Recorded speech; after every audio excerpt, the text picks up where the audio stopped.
The signs and symptoms of a Kundalini awakening are consciousness being more expansive, creative intelligence being more lively, capability growing and growing day by day, a life of ever-increasing happiness.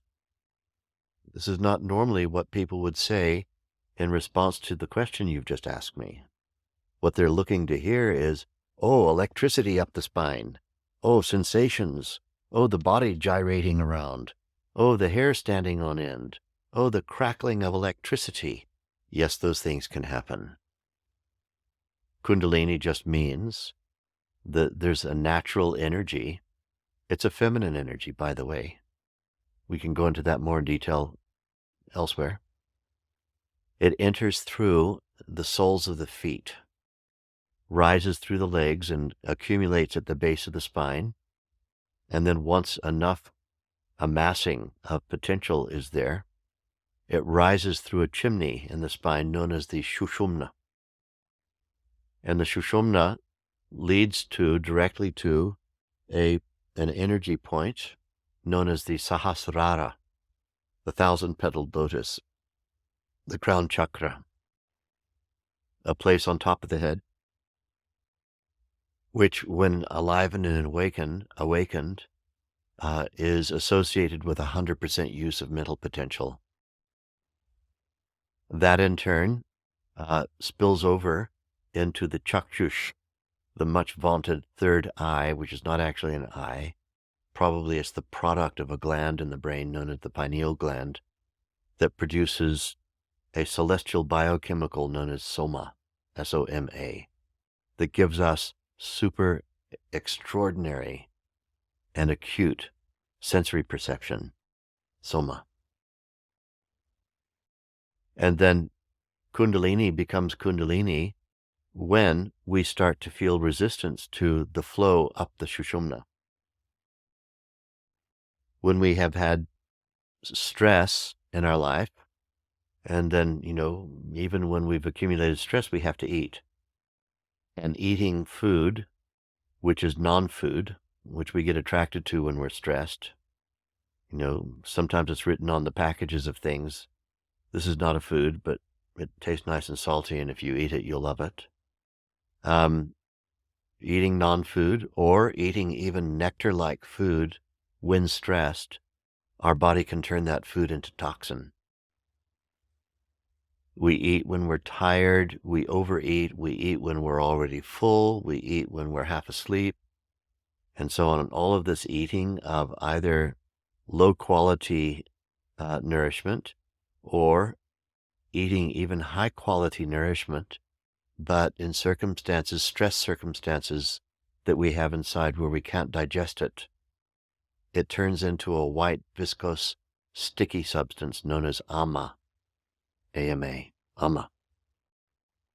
Ama builds up inside the interstices of the body, the gaps. And one of the places it tends to accumulate is in that chimney in the spine, the Sushumna. When the natural feminine energy is trying to rise through the body to awaken all of the nerve centers of the body and to awaken full use of brain power, then that energy meets resistance, the ama, the sticky white substance. And then one will feel a sensation. The sensation may be heat or cold or both at the same time. It may feel electrical. It may feel as if it's creating an impulse toward movement. It could even cause physical movement. But that's not Kundalini. Kundalini is just the energy. That movement, that electricity, that heat and cold, all the rest of it that's going along the spine, this is caused by ama, resistance to Kundalini. If there's no ama, Kundalini creates no sensation at all. There's no sensation from Kundalini unless there's resistance to Kundalini. So when people say I had a Kundalini experience, what they really mean is I had an ama experience. Because what is a Kundalini experience? I got more creative. What's another Kundalini experience? I feel oneness with the universe. That's a Kundalini experience. What's another Kundalini experience? Everything's moving frictionlessly for me. What's another Kundalini experience? I know my purpose and I'm living it frictionlessly. These are Kundalini experiences. All that shaking, movement, everything like that, this is Kundalini hitting resistance, Amma. So how do we come out of these Amma experiences? Amma Pachana. Amma Pachana means in Sanskrit, burn up the Amma. Remove the Amma. How do we burn up the Amma? Vedic meditation. The number one Amma Pachana technique. During your meditation, as your mind settles down to less and less excited states, the body naturally is obedient by releasing stress. And one of the things that happens when we release stress is the awakening of digestive power in the body. Digestive power, Agni, A-G-N-I, Agni, is known in Sanskrit, is not restricted simply to the digestive tract. It's everywhere in the body. The fire of digestion. And as we settle down and get rid of some accumulated stress, Agni awakens in the body and it begins digesting the Amma that is found everywhere in the body. As the Agni digests the Amma, Agni meaning the digestive fire, digests the product of undigested food, the sticky white stuff, that chimney in the spine becomes freer and freer of muck.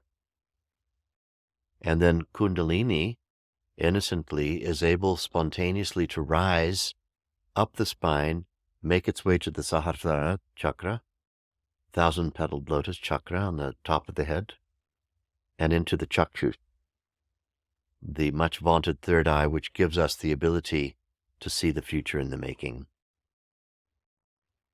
That's the role of the third eye, is to be able to put together two and two and see this will lead to that and that will lead to that. I can see the future in the making and I'm not surprised by anything anymore.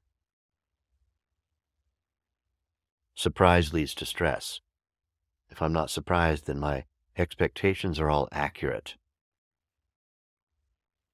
So we can say one of the products of Kundalini awakening or rising successfully after it gets past all the Amma is the making accurate of expectations. One's not surprised anymore. One's expectations are accurate.